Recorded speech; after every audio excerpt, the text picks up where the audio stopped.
Meanwhile, at the Storm Sanctuary, two reporters get ready to ask Storm questions. Better have my pad. Here she comes. Here she comes.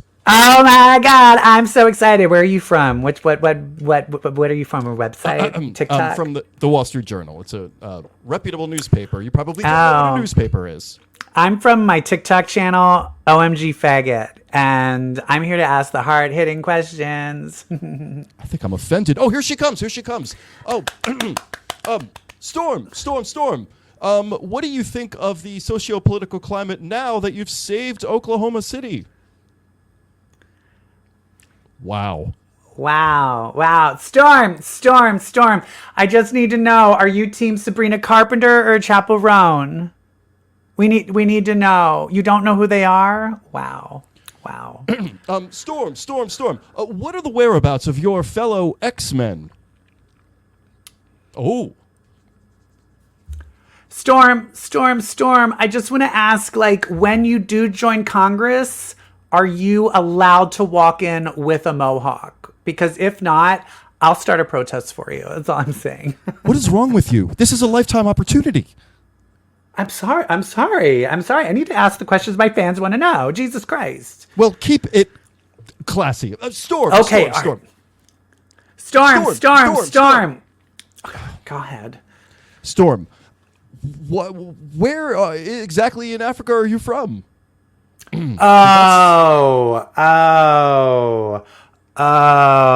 Sorry. That was offensive. Storm, who are you fucking right now? What? The inquiring minds want to know. All right, fine. I'll be serious. I'm going to ask a serious question. Storm, what? I don't care what you have to say about mutants. I want to ask the real questions. What is your opinion on abortion? If you're late, you just kind of zip zap your belly a little bit and then it goes away. Why are you looking at me like that?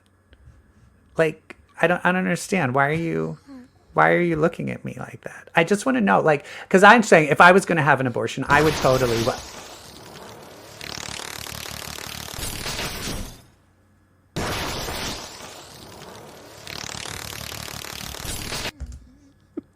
She tasered him.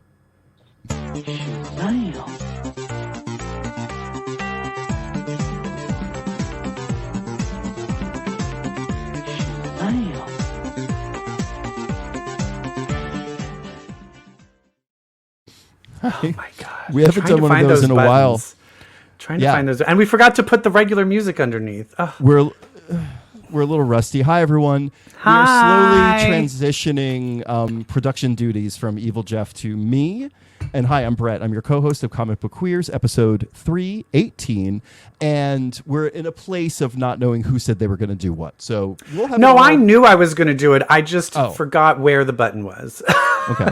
All right. Well, we're going to see the next 18 episodes. I'm going to handle the production board. And we'll see what happens. Probably nothing great because I call it a production board. How are you, sweetie pie? I'm great. It's amazing. I'm just excited. There's good TV on. There's some good comics happening. And then there's some fun bad stuff to talk about. So I'm excited. Oh, yeah. Some real fun bad stuff. We've got, I just want to say, right now we're thriving for comic book TV. We've got two absolute bangers. I'm not going to talk about Agatha and Penguin just yet, but I just want to start the episode by acknowledging that they're good shows.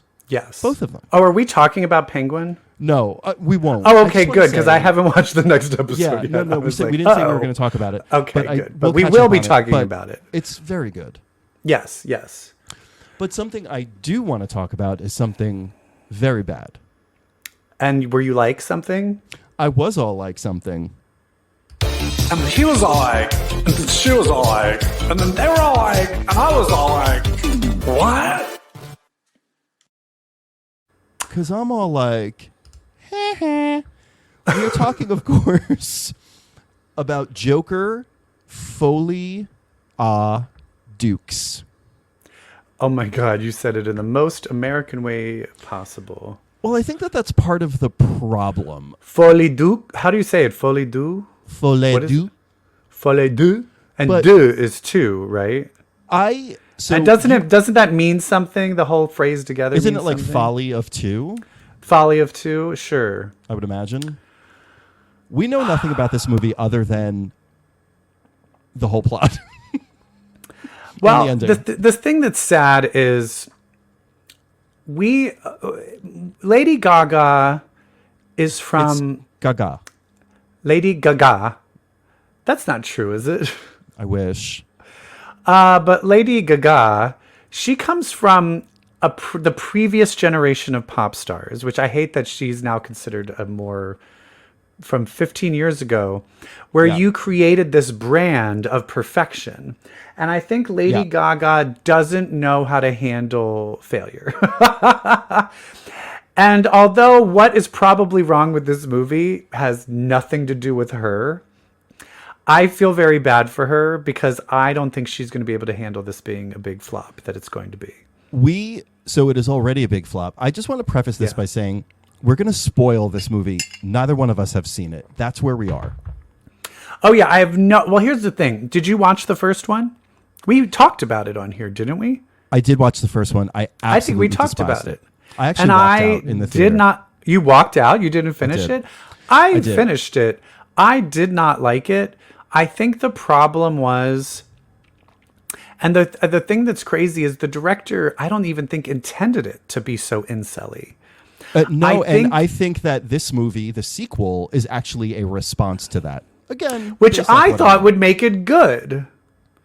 But I think maybe in his head was like, I'm just going to make this the worst movie ever so that all these incels will kill themselves. I'm going to make it a shit sandwich so that they'll eat it and die. And I think this was the problem when Dave Chappelle, all the problems that he has, but he left his show, the Dave Chappelle show, because he Yes. started realizing the wrong people were laughing at the sketches he was doing about the black community. And I think that's the thing is he was making a movie about the critique of the fragile, toxic male. Yep. And instead, the toxic males came and just embraced it and thought it was the best thing that ever happened. Thought it was an homage, not the most self-aware folk, the Boys audience. You know what I mean? That certain Yeah, section of yeah. the people that watch The Boys that aren't very Yes, the boys that didn't self-aware. realize that Homelander was the bad guy. correct. And they're like, he was the bad guy? And you're like, did you not see in the first episode where he shot down a plane full of children? So can I walk you through the plot and ending of this movie, and then you'll really, yes? I've just heard, I'm going to go through just what I've heard. Okay. I have heard that the majority of this is just a trial of what he did in the first episode. 100%. And so then even- the people that I have seen it, they're like, you think it's going to end, and then another fucking musical number starts, and it becomes infuriating. This is what I've heard. So that sounds so painful. And also, it's literally in a courtroom about the actions of the first movie. I mean, right there, that should tell you that this whole thing is a critique of the phenomenon that was the first movie. Yeah. So what happens is he actually, so he's on trial for all of his crimes from the first movie. Lady Gaga is Lee Quinzel, who turns out to be just kind of like a fan. And so she becomes the first kind of super fan for this guy's Joker persona. But through the course of the trial, and I believe because of an assault, which may be sexual, in jail, he denounces the persona of the Joker, the character of Arthur Fleck, denounces the persona of the Joker. The trial ends, and I think it ends by him saying, like, I was a lunatic. I was wrong. This persona is not something that should be revered or looked up to, Lady Gaga. It should be destroyed. It should be forgotten, and it should be looked down upon. So he goes to jail having made that statement. No longer wearing the makeup. There is no more Joker. Except for the inmate who, at the end of the movie, in the jail, stabs Arthur Fleck to death and then paints a smile across his face, indicating that this person is the Joker. Did they give a name? Nope, Is just it a guy. Just a guy. Okay. And Just they CGI'd Heath Ledger. They CGI'd Caesar Romero. Romero. May God rest his soul. I would go to the theaters right now. It actually is. You know how they did Ian Holm in Alien Romulus? They did it to Caesar Romero. It is a CGI Caesar Romero who walks up to Arthur Fleck at the end of this movie and goes, ho ho, and then Lady Gaga's walking, and then a CGI'd Eartha Kitt slashes her throat. That's right. And what happens to Lady Gaga at the end? Does she also denounce it, or is she all mad? No, I think she's all mad. Like, I think she just lives on. Isn't it great? Not only have we not seen this, but we are still spoiling it, and I love. We're still spoiling it, and we're judging it. The best part is that we're judging it. We're saying it's bad and not watching it. Yeah. Lady Gaga does understand failure. Art pop. Hello. But I think even she had trouble admitting that was a failure. And I think she's not. I think the new brand of singer, chanteuse, everything are trying to be more relatable. And I think they're also trying to put her in. They're putting her and Joaquin Phoenix doing the press junkets. And it's like, talk about the two least... It's like anti-chemistry. The least relatable human beings ever. So someone told me, I haven't seen it, but people said there is a thing where he's like, yeah, it's not good. And she's like, no, it's good. And he's lip like, reading. No. Lip reading during the standing ovation at Cannes. Yeah. Lip reading. That's where they get that from. I saw the video. And you see the lip read subtitles, and you're like, oh my God, this is totally what they're saying. Hilarious. And she's like, hilarious. Come on, it's not that bad. And he's like, it's horrible. Well, this, I will say, this is what we call karma from Joaquin Phoenix deciding I'm so happy this happened. Leave that Todd Haynes gay film because he decided he wanted to win another Oscar by sucking cock and then wimping out on sucking cock at the very end. And so this With is Danny what you Ramirez, by the way. This would I know who every straight man would want to suck Danny Ramirez. Absolutely. Cock. Are you kidding me? I'm telling you right now, if he sucked that cock, this movie would have been a hit. That's the way karma works. While if he sucked his cock while Lady Gaga was going Oh, and can we just also mention the song, the album she released with it? Oh God. She released that cover song, The Joker. Mm-hmm. And do you know the other famous thing that covered that song? No. The Australian TV show Kath and Kim. That is their theme song. You can't do that. Who cares? And so I'm watching her sing this, being like, I know this song. Oh. And then I'm like, why do I know this? And then people are like, it's the theme to Kath and Kim. And then I was very confused. Girl, like she took the theme to Kath and Kim, and then I found out it was like an older song. I didn't. Is it like? Because when I saw the theme to Kath and Kim, I didn't. No, it sounds like a Bond song because it's like the Joker. It sounds like Goldfinger. Oh, I don't know that. And I just know it as a theme song to Kath and Kim, and I thought it was made up to sound like a Bond song, but it was a real song. And then she covered it, but everyone's like, "That's the Kath and Kim theme song, dummy." So you know what? This was a fail. This is going down to actually be D. worse reviewed than Madam Web. It got a D on Cinema Score. But here's the thing. I was happy to go see Madam Web and watch it be horrible. Me too. And everyone that I talked about, the thing that's bad is that they said the songs are not that good and it is boring. It is boring. You know, I don't know if you saw like some of the online banter around how Hollywood Reporter is covering this movie being such a bomb. Like, hang in there, Todd Snyder. At least you're in company with Francis Ford Coppola because his piece of shit or his opus bombed. But it's like, you fuckers, like, you dragged Nia DaCosta for the Marvels. Like, you dragged Chloe Zhao for Eternals. And then, like, you dragged them. Like, you tried to end their career, Hollywood Reporter and Variety, by the way, the two most toxic voices in the industry. And then you're like, oh, pat on the back, Todd Phillips. You made an even bigger piece of shit, but that's okay because you're a man. Yeah. Well, welcome to Hollywood, where if you're a woman, you get one chance at a blockbuster. And if you're a man, you get, that was a good try. Let's try again. And even if you do succeed at your blockbuster, Catherine Bigelow, you still can't get to compete. Yeah. Did Catherine Bigelow have a blockbuster? Oh, she won the Oscar. She won the Oscar. I mean, she won the Oscar, but I don't think it's not like The Hurt Zero Locker Dark 30 was made billions of dollars. Zero no, Dark but 30, she won. sorry. Did she win for the Hurt Locker or Zero Dark Wasn't 30? it I think Hurt the Hurt Locker? Locker. Yeah. All right, enough. Enough of this shit. What are we talking What else we about got next? Oh, we're going to talk about X-Men comic books. Are we talking about comic books right now? Yeah. All right, here we go. It's mutants with powers, Omega for hours. Bitch, let's read some X-Men. We should do a we should do like a lip sync video to that, like on our TikTok. When we have so many good ideas for a TikTok. Anyway, we need X-Men a marketing comics. person. We really do, Debbie.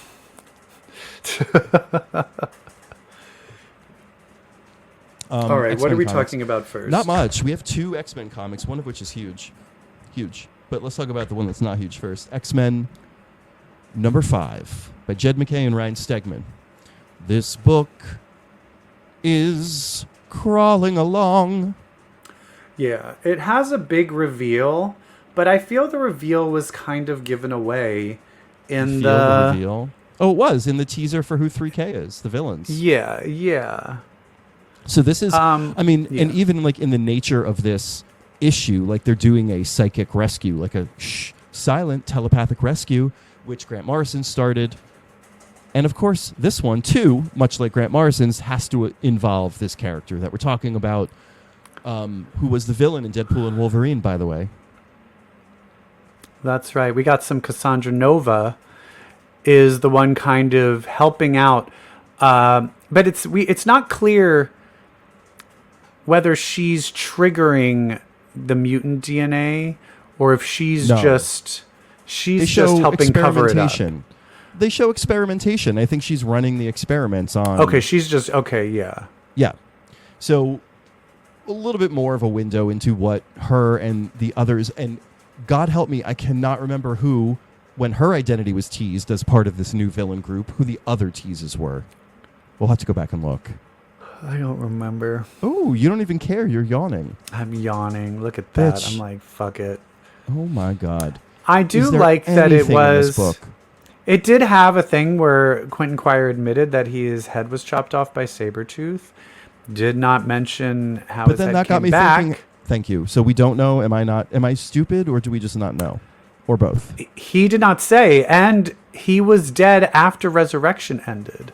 Right, so... Because even Dakin died after Resurrection ended, and he came back as Helverine, not through Resurrection. So how did he come back? So, also, like, how did he come back the other time when he was an old man and he just, like, had these bodies that he was just going to walk into and... It was so bad. What I think happened? sometimes, I will say, sometimes the X-Men editing team are so hungry for a cool twist that you're like... How's this twist going to affect this character 10 years down the line?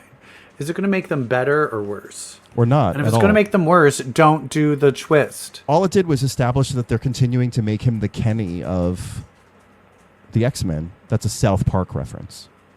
Yes. Oh my God! They killed Quentin. There you go. You bastards!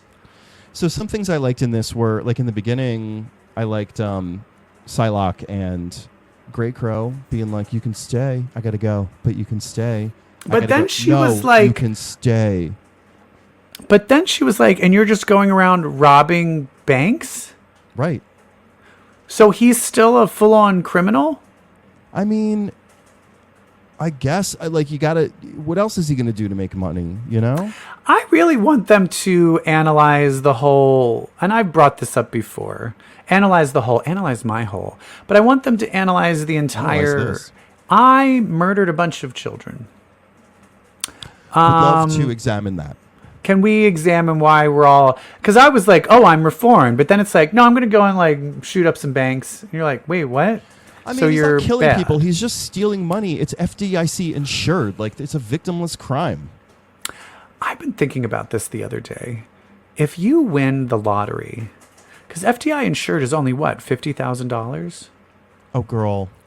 We're out of our depth with this conversation already. No, but my question is, if you win the lottery and win like $100 million, where do you end up putting everything? There's a whole world for people who have that much money that you and I don't know about, will never know about. But I don't trust people. They're like, oh, you get it to someone and they invest it everywhere. And I'm like, they'll steal it from me.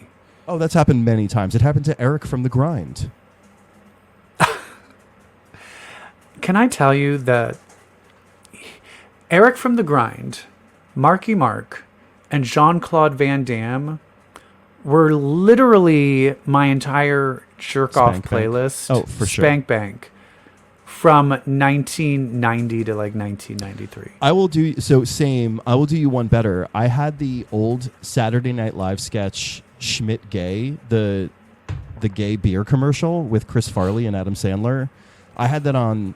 I recorded that episode like by happenstance, and so I had that sketch on tape, and I played it. I jerked off to that so many times.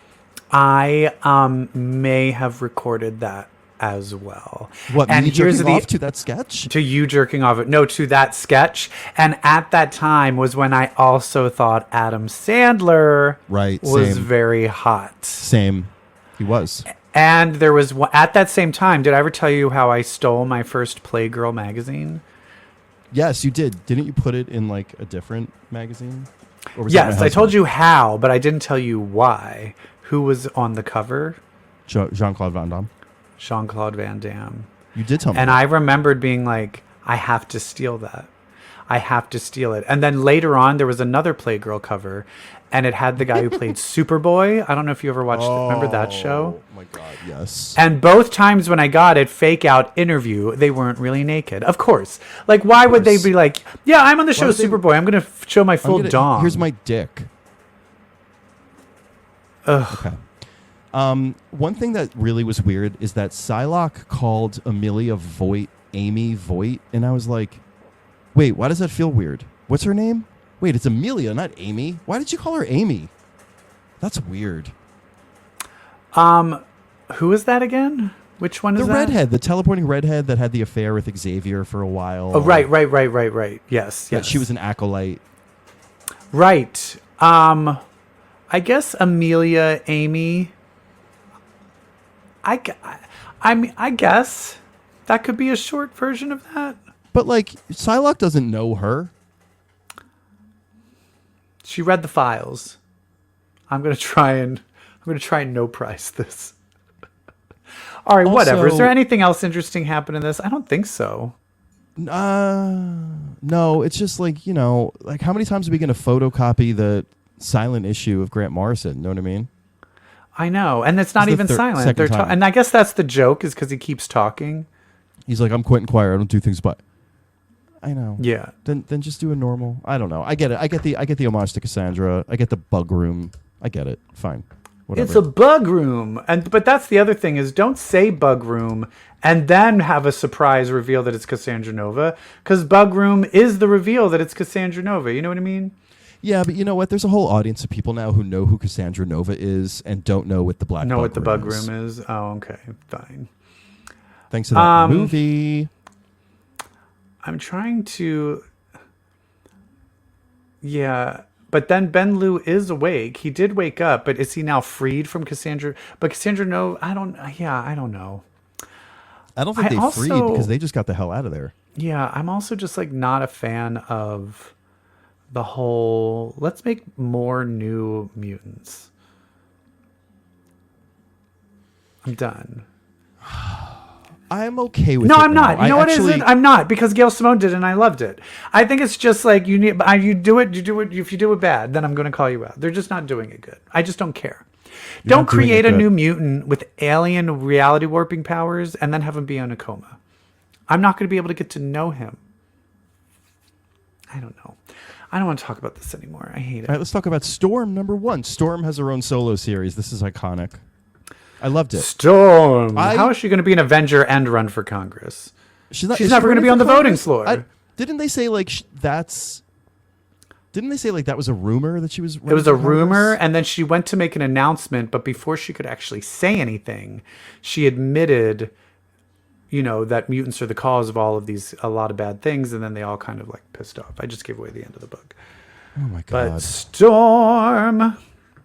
So Glorious Storm has her own book, and it looks incredible. First of all, the art by Lucas Wernock is absolutely incredible. Which is, I mean, talk about a contrast. No offense to X-Men, but I'm not a fan of the X-Men art. And then our writer, Maruya Ayodele, I don't know of any other work he's done, but I'm already a fan. Yeah, this is really good. It's really setting it up for people who know Storm. It's setting up for people that don't know Storm.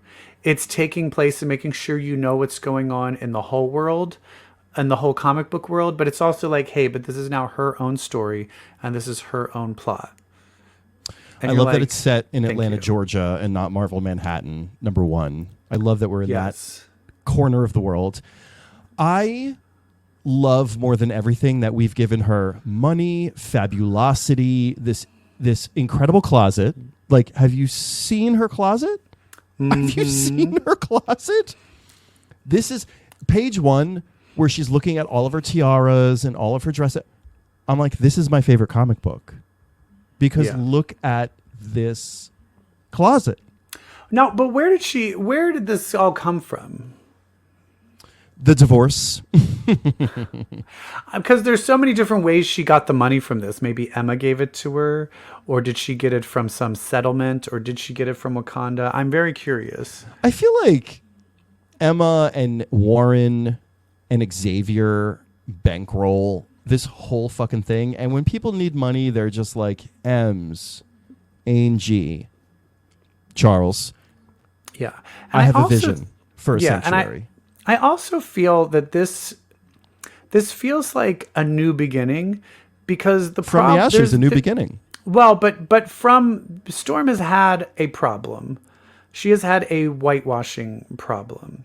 Yes. She is given white hair, literally white hair, blue eyes. She's not even part of the African American community. She is African. And then she has only been written by white men or white women.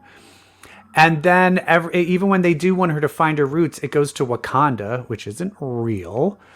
And she has never had or been written with a connection to like the Black American experience. And so setting this in like Atlanta, Georgia, and actually having Storm be there for Black people, it's like, it's just like, it's sad that it's like, I feel like, oh, this hasn't been done before. And thank God it's which is kind of, like, I know, but you're kind of like, it's really bad that this is like the first time this is happening. But like, I'm just so glad that she's not running around like she's not like the guardian of the West Village, you know, like she's in a place known for a robust African American Black population. Exactly. And I just think that it's like, and she's been given stakes. The stakes are, am I really the spokesperson for mutants? Do I want to be the spokesperson for mutants? Like she was given queen of the solar system.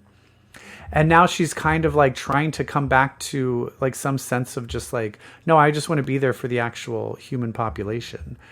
And that's the thing, is she's considered a hero. There was a big explosion in Oklahoma, which also, Oklahoma explosion, that also has a huge history with the Black community. And she ends up saving the day and everybody loves her. And because of her, people love mutants. The people that do love mutants look up to her. The thing that they don't know is that Orcus had kidnapped a mutant and was using him to power this like power plant, and his power went out of control, and that's what caused the explosion. So it's kind of like, who was the person talking to her about it? One of the Avengers. Was it Tony? It was Tony. Yeah. Tony. So Tony's like, we could just keep this quiet and you can be the hero. And she's like, no, I want to tell the truth. And it's like, but if you tell the truth, everyone's going to hate mutants again. And I think that's just like, it's just a very simple stakes, but it's huge stakes. And it's exactly the type of situation that I love to see Storm in. My favorite Storm is do right in a moral dilemma despite the cost Storm. Like when Storm is the only voice for what the right way forward is. And everyone else is like, yeah, but have you considered? And she's like, no. I have And considered. sometimes that right way is the hard decision, because sometimes that decision typically is. we shouldn't kill someone. And Storm's like, no, actually, we do need to kill this person. So sometimes the answer isn't always the Like the morally righteous answer. But she knows, like, she sees, because in the end, Storm is the one who's always playing chess. And I think that's the real key of when they had that line in the other comic where Storm and Cyclops were like, no, we can't be on each other's team. And I think it's because when they're both plotting many moves in advance, they have two different outcomes, and they have two different strategies completely. Exactly. And so this is all about how Storm strategizes. And people need to take note of this comic, because you can have high stakes with a moral dilemma rather than being like, oh no, there's a weather person that's going to blow up the entire world, and now Storm needs to stop it. You don't need that bullshit. You just need Storm being a badass. And they have her sidekick being Frenzy, which is one of my favorite parts of this book. Who is a former villain that is notoriously has a bad temper, can't control her urges, makes the wrong decisions. Talk about somebody who puts such a wonderful mentor-protege dynamic kind of implicitly with Storm. Like, Storm, who is also a black woman, who is considered, one of the greatest heroes in the world, and then here's this reformed villain who clearly looks up to Aurora Monroe, because who doesn't look up to Aurora Monroe? Yeah, exactly. And could learn a lot, kind of like she does when she almost, lets an Orcus member die instead of saving them. I actually really love that scene where Frenzy lifts up rubble, sees that it is somebody wearing Orcus gear, and then she could just drop the rubble right back on the dude. But Storm is right there like, what are you doing? And she's like, the right thing. I love the panel where Frenzy, it's just red, like it's Frenzy's shocked face, and it's just completely red when she sees the Orcus t-shirt, and just the anger and the rage and the shock and the hurt that she's filled with in that moment. And then she transcends it. It's pretty wonderful. Yeah. I also love that they gave her this Storm sanctuary, because that elevates her in terms of like the superhero pantheon of the Marvel universe. Like, she gets her own Fortress of Solitude. She gets her own Batcave. She gets her own invisible jet, Island of Themyscira.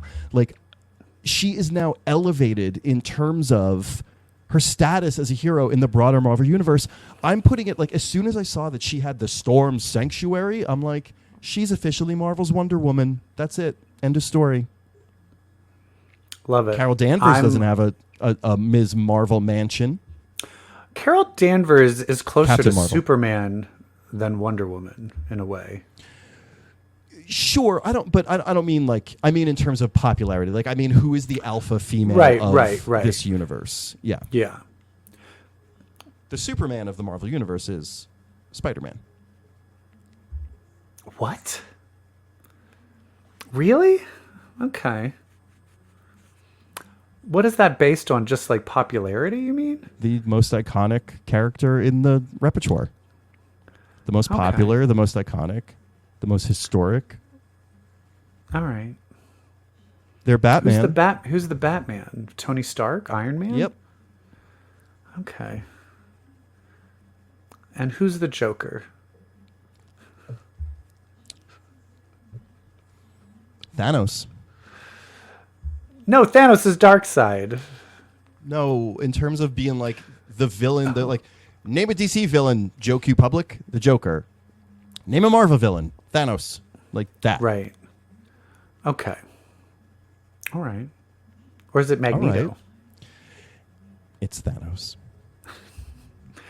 All right, well, that's Storm. It's great. The art is great, and I'll also say the costuming is great. Oh my god! And this is also end. the drawings and everything. This is someone who understands black hair, who understands black fashion. Hello, and it's gorgeous. And then at the end, it looks like Eternity, the cosmic being, selects Storm, pulls her right out of that mutant hatred and into a cosmic adventure.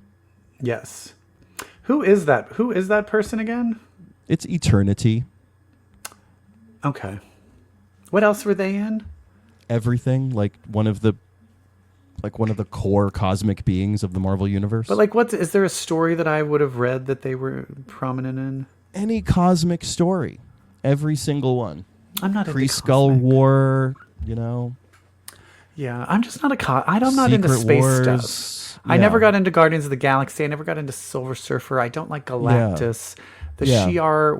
Remember when there was a whole X-Men world where it was Havoc, Polaris, and Rachel, and they spent like 3 years on the Shi'ar. During I hated all of that. Yeah, I remember that. I didn't like any of that. Gabriel, I don't like space. yeah.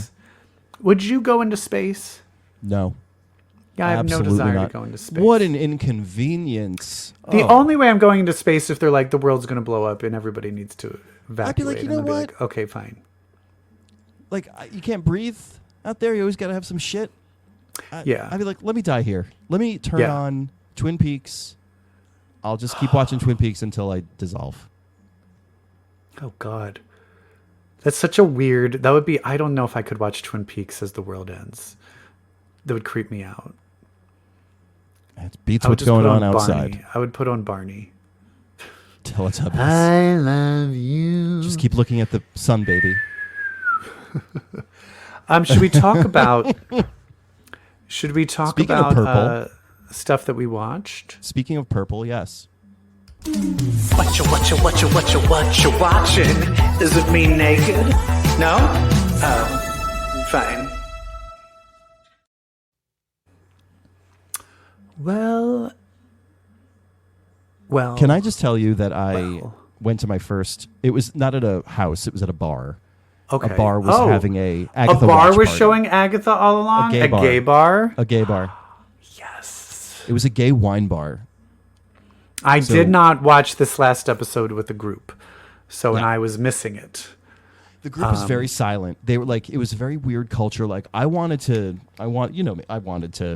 and I felt like if I did, people would be like, shut the fuck up, faggot. I'd be like, you're gay too. I know, And I'd right? be like, yeah, but you're the faggot. I know you were like, but my commentary is funny. Right. And like the drag queen that was hosting, I was like, do better. May I have that? Yeah, exactly. We're talking, of course, about Agatha All Along, episode 4. It is called, I forget what it's called. My Song Will Reach You. My song If You're Not Within Reach, My Song Will Teach. And it is the trial of, I don't know, kind of low-key my favorite, Alice Wu Gulliver. I don't know. I kind of love her. She's your favorite? She is not my favorite. No, right now, Patti Patti LuPone's my LuPone is killing it. Patti LuPone is like deep comic relief for this show. And I But will say, I did not like Patti LuPone before this, and she has made me do a 180. And the other thing that's come out of this is the friendship between Aubrey Plaza and Patti LuPone is incredible. crazy. With Joe Have you Locke watched- living with have them we- too. Have you talked about have we talked about the Hot Wings episode? Oh seen my that? god, I have the versus version. So Aubrey there's- versus Patty. Yeah. There's one where it's The Madonna. like the Madonna, where it's like, you said the Madonna's a movie killer. You can either look into the camera and apologize or eat a death wing. And then she just immediately puts the death wing in her mouth. But Aubrey's like, I fucking knew it. I fucking love you. love you. I love you. And then she's I going off knew on it. Kim Kardashian and she's just like, marry me. Marry me. And then the whole story, you heard the story where she almost killed her? No, yeah, what?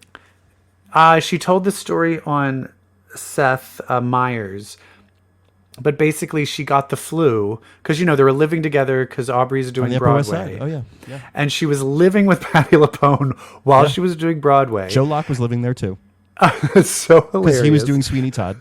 Oh right, and then I love that Patti LuPone's like, everybody just live with me because I need to teach you how to be on Broadway. Yeah. And she basically was And sick, Aubrey and she's was like, not on Broadway.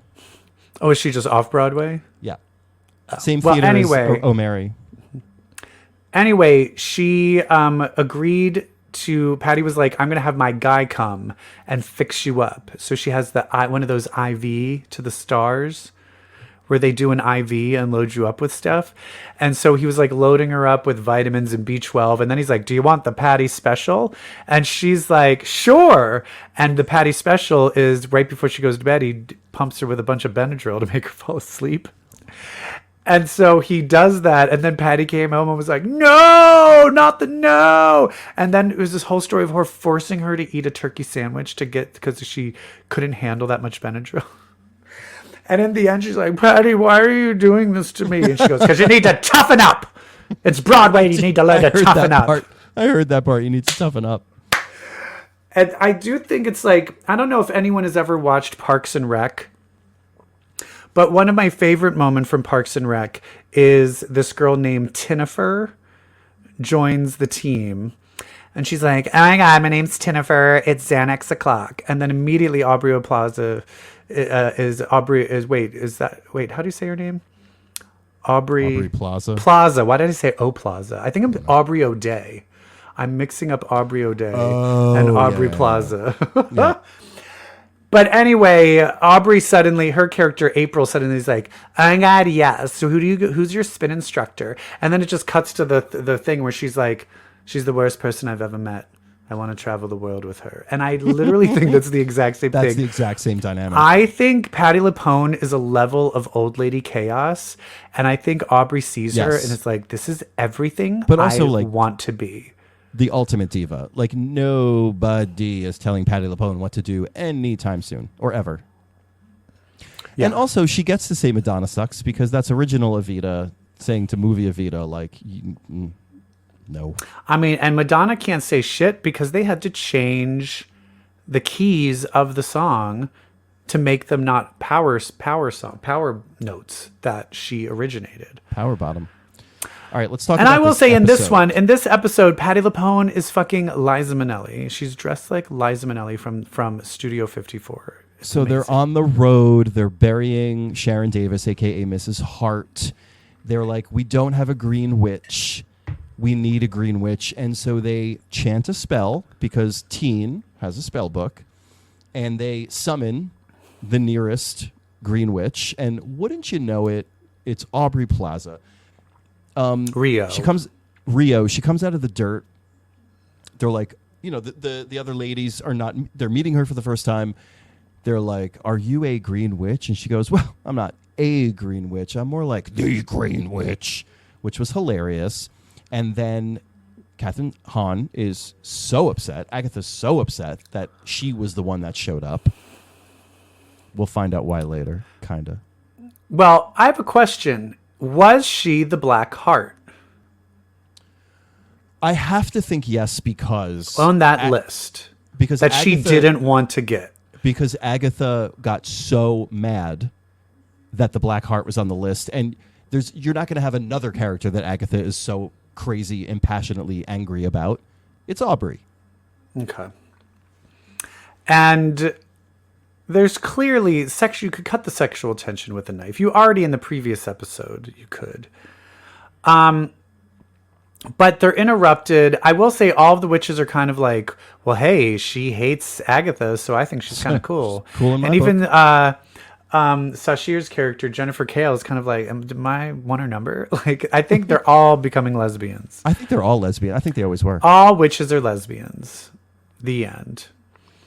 But cool with they end up entering a new house on the road, and it's all 70s glam rock. And that's where Alice realizes, "Oh, this is like my mom. It's my mom's house." Yeah. It's the old studio, or it's the party. It's where the 70s shit happened. It's where the stereophonic shit happened.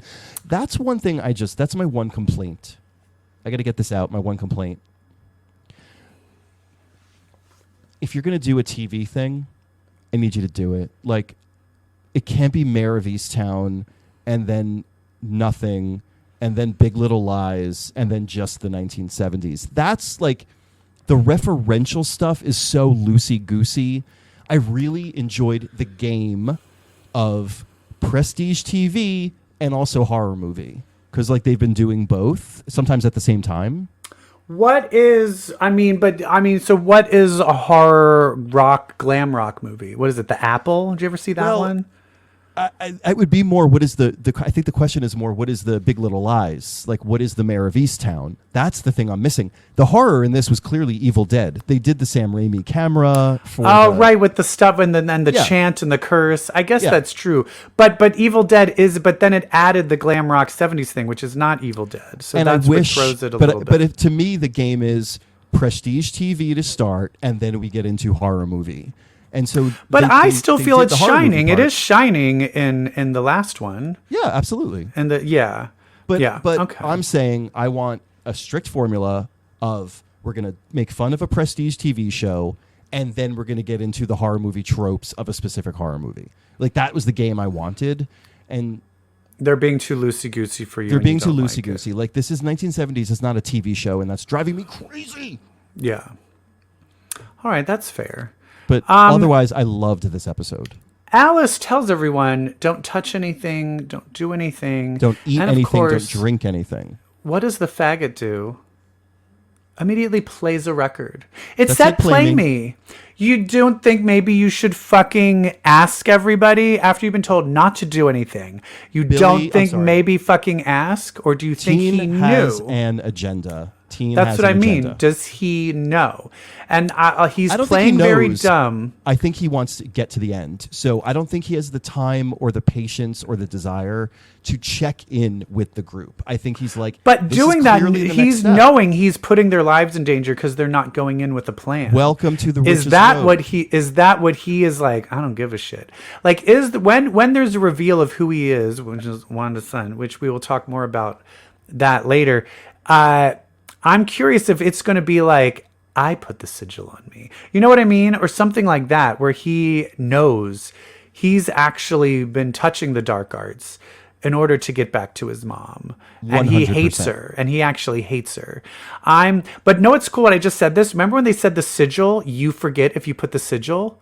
Yep. Maybe he does hate her, but because he put the sigil on himself, he doesn't remember that he hates her. And that's why 100%. He's treating her nice. Oh, I thought you meant he hates Wanda. He might hate Wanda too. Well, I mean, he's looking for her, so we don't know why. But I can't imagine him. But I feel like... No, I think he could hate Agatha, maybe. Yeah, but I think he probably knows Wanda's been looking for them. And that it's probably more Agatha's fault. But anyway, in this... Alice, we found out in the previous episode she has a curse on her, and the curse killed the grandmother, the curse killed her mother, and the curse is going to come for her. And when they play this record backwards, the curse is released, and now everybody has the curse.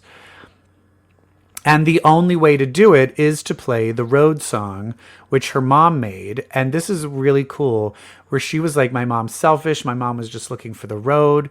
And basically that she realized that when you play the road, it helps ease the curse. So she made a hit song of the road so that it would always be playing somewhere so that the curse on her daughter would be eased and she would live longer.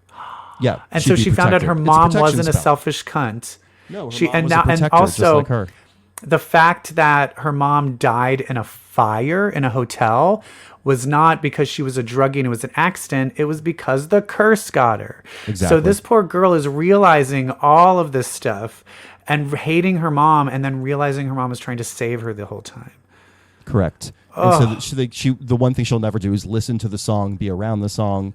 And so in order to lift the curse, she has to perform this and perform the shit. And there is the next part of disbelief. No practice, and everybody knows the rhythm section and the bass. They even checked in with does anyone here know how to play an instrument? They're like, I don't know. And Teen was like, I can play guitar a little. And then all of a sudden, they're like, I know the whole song to this. You're like, okay. But I mean, isn't that part of the spell? You got to go with it. Exactly. The daughter. I would imagine Alice has it in her. She's she knows how to play. And they basically sing the song amazingly. It's like full Bohemian Rhapsody moment. And then they kill the demon. But in all of the brouhaha, Teen gets injured. And Fatally. this is where Agatha really drops the facade. She is scared to death. And everyone's kind of taken aback that she is suddenly very concerned and does not want this. She's in a panic. Yeah. She's in a panic. And after she finds out he's okay, she goes off to make some hanky-panky Well, Rhea. while before that though, Oh, yeah, while that's right. it looks like he's dying, she gets Jennifer Kale to think of a way to save him, which she does. And then while it looks like Teen is dying, she looks at like someone's touching her and she's like, don't. And then she looks at Aubrey Plaza and goes, don't. Big clue on who she is. Because you think she's deaf? Yes. That she's going to take her away. But then she grabs her and takes her aside and is like, that's not he's not yours. Saying but before it's that, not Mr. Scratch. That's right. The boy's not yours, which a lot of people, can we talk about it? Fine. Like, people are getting angry, and here's the deal. Why? What? Because they're saying that they're why. copping out and not saying it's all, even though it's 100% there, they're not being like, she was my lover, I'm a lesbian. They're not saying anything out loud. And you're like, then it would be taken down. I don't think they will say those exact words because it would be taken down in China. It would be taken down in Saudi Arabia. It would be taken down in all those places. And I think they're trying not to do that. And they're trying to have their cake and eat it too. And at this point, I'm actually like, whatever, just... It's so 100% obvious that they're lesbians. I'm fine with it. I don't need it spoon fed to me. I get it. You know, when I was doing comedy, I wrote a play I cast myself in the lead, called Mark and Brandon Kill Demons. And what I wrote for my character, Brandon, was that he had an ex-boyfriend, Luke. And Luke would always show up at the most inopportune times, and it would drive Brandon crazy and throw Brandon off of his game. And Luke was this antagonist who Brandon had to reconcile at the end because Luke was Lucifer, Brandon's ex-boyfriend. I wrote a character for myself where my ex-boyfriend was Satan. And I love that Agatha Harkness is fucking death. Because she probably had an agenda. Maybe that's why. Because Agatha probably... Well, she said it. Agatha gave me bodies. So Agatha would kill witches. She would suck their power out. She'd kill the witches and hand them over to death. I think they had a business arrangement. But I bet you she was doing that business arrangement because she wanted her son back. Maybe. But also it's clear that Aubrey had to take the son. She says that too. Where she's like, she's my scar. I had to do something as part of my job that she didn't want me to do, and I had to do it anyway. And so she won't let me lick her twat anymore. So... But didn't we say episodes ago that Agatha Harkness is a lesbian? Didn't we say? Yeah. Thank you. Although I did also say someone was going to die in each episode, and that has not happened. So... Ooh, that's a good segue. Off on that. That's a good segue, because I want to talk about Lilia's moments, her flash forwards. Okay, so she is a medium. She kind of prognosticator and divination. Who are these people? Because she disappears and is saying she herself disappears and she starts talking as someone else, saying these weird things. Who do you think she is? Is she a different person every time, or is she the same person? I think that they're all from her trial, and I think it is future her. I think it is the her that's going through the trial, having to go back and tell these people things, or like live these moments. Or I think she has to. I think. So in her trial episode, it's going to go back into all. She's going to say all of these. She's going to go through all of these moments. I think she's going to have a tarot episode, and so the tarot cards that she's. I think she has to remember what the tarot cards are, and I think she's already said them out loud to the rest of the coven. And so I think the coven has to like tell her what I don't know. I think like future Lilia is going back into her body, saying things, trying to communicate to the other witches so that the other witches remember this shit and help her through her trial. That's what I think. That'll be cool. Yeah. And it's great. This show's great. I also love like they looked at the moon on the door of this episode in the house they were in, and they were like, "Oh, it's waxing moon. That's fire." And this curse was all about burning. This trial. Prior and the to previous one was water. Was the full moon, and he goes, "It's a water sign." And so next I think is Earth. Earth or air. Well, Earth would probably. be the Green Witch. Oh, right. And so then air would be and then air Lilia. is, as someone who reads tarot cards, air is the brain, mind. So that is the divination. Lilia. one. Yeah. One other thing I want to talk about is teens' clothing. Yeah. It is the same color scheme as Wiccan, and if you look at his that like Wiccan's latest costume, it's been his costume for a while, where he's got like the galaxy, kind of the stars like on his, and then he's got like gray and then a red cloak. Yeah. Anyway, Joe has got the same color scheme, and his jeans have got white painted stars and comets and moons all over them, exactly like Wiccan's costume. That might be I think you're reaching a little bit, but you know what? I think I'll it's let actually you. very I'll let deliberate. you. I think it's actually I'll very let you. deliberate on the costume designer. Okay. It's like stars on his jeans. Come on. Well, he's just gay. That's just gay. I don't have stars on my jeans. I do. Ooh. Show them gams. Mm-hmm. Is there anything else we have to say about Agatha All Along? Lesbians. MCU has lesbians. Lesbians. And Isn't Danny Thomas one? That's Lebanese Blanche Rose. Oh my God. Yeah, I fucking love this show. I love it. Look at Aubrey's costume. love it. Even I'm telling you, the costumes are deliberate. Aubrey's costume is Death's hooded robe, Oh, okay. just like in the Marvel comics. Sweet. I'll see you at the end. And also, the 70s version of The Witch's Road by Lorna Wu was a fucking banger. Yeah, we should. I wonder if there's going to be like in that one where it looks like Wizard of Oz. Is there going to be like a Wicked like Broadway version of it? I like that I saw too. some cowboy stuff coming up, some Old West stuff coming up too. Do you think there'll be a Fun. twanger? Oh, nice country version. Down the road, down Oh, the yeah. witch's road. Devil went down to Georgia. Yeah, I'm excited, and I've also been I've been watching Heartstopper Me with too. Joe Locke. Yeah, and, it's so weird I'm seeing Joe as Charlie and Billy. 3 episodes in, I believe, and it's very sad.